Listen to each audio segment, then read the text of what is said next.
जळगावात केवायसीच्या बहाण्यानं महिलेकडे शरीरसुखाची मागणी करण्यासह अन्य एका महिलेकडे प्रेमसंबंधाची मागणी केल्याचा धक्कादायक प्रकार हा समोर आला। या प्रकरणी गोकुळ चव्हाण याच्याविरुद्ध शहर पोलीस ठाण्यात महिलांच्या विनयभंगाचा गुन्हा दाखल करण्यात आला। लाडकी बहीण योजनेचे केवायसी करायचं असल्यानं चव्हाण महिलेच्या घरी आला आणि कागदपत्र घेऊन शरीरसुखाची मागणी केल्याचा आरोप पीडित महिलेनं केला। अन्य एका महिलेला निवृत्ती वेतन पुन्हा सुरू करून देतो असं म्हणत प्रेमसंबंधाची मागणी केल्याचा आरोप हा तक्रारीत करण्यात आलाय। शासकीय योजनांचा लाभ मिळवून देण्यासाठीचे आवश्यक प्रक्रिया पार पडून देण्यासाठी महिलांकडे शरीरसुखाची तसंच प्रेमसंबंधाच्या मागणीच्या या प्रकारानं जळगावात खळबळ उडाली आहे। मला एका शासकीय योजनेच्या गेलो असता तेव्हा यांनी माझ्याकडे नंबरची मागणी केली होती आणि मैत्री संपादन करण्याचा प्रयत्न केला होता।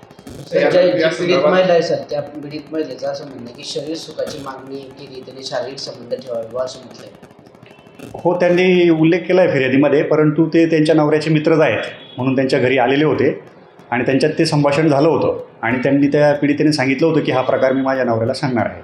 पीडित त्यांच्या तक्रारीवरून पाठलाग करणे, मैत्री संपादन करण्याचा प्रयत्न करणे आणि याच्यात सतत महिलेला त्रास देणे या संदर्भात विनयभंगाचा गुन्हा दाखल केलेला आहे।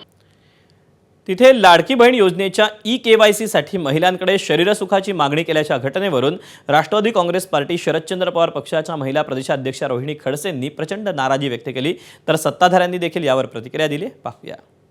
महाराष्ट्रातली अत्यंत दुर्दैवी आणि अत्यंत क्लेशदायी घटना म्हणावी लागेल की जेव्हा ई-केवायसी करण्यासाठी महिला गेली तेव्हा तिच्याकडे शरीर सुखाची मागणी करण्यात आली होती। मी महिला आणि बालकल्याण विकास मंत्र्यांना विनंती करते की तुम्ही ही जी जाचक अट महिलांना लादलेली आहे, कारण त्यांच्या लाभार्थीची संख्या कमी करण्यासाठी, पण हे करत असताना माझ्या महिलांची सुरक्षा देखील तेवढीच महत्त्वाची आहे।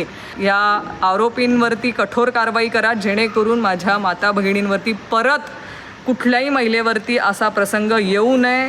प्रकार समोर आलेला आहे।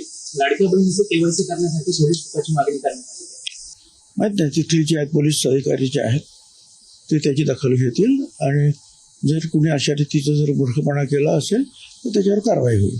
नाही, मी बातम्यांच्या माध्यमातून हे पाहिलं ऐकलंय, या संदर्भात निश्चितच पोलीस गंभीर दखल घेतील। अशा प्रकारे जर परिस्थितीचा फायदा घेऊन काही लोक अशा वृत्तीनं त्या ठिकाणी वागणार असतील तर मला वाटतं पोलीस आणि सरकार त्यांना ठेचून काढल्याशिवाय राहणार नाही। एबीपी माझा, उघडा डोळे बघा नीट।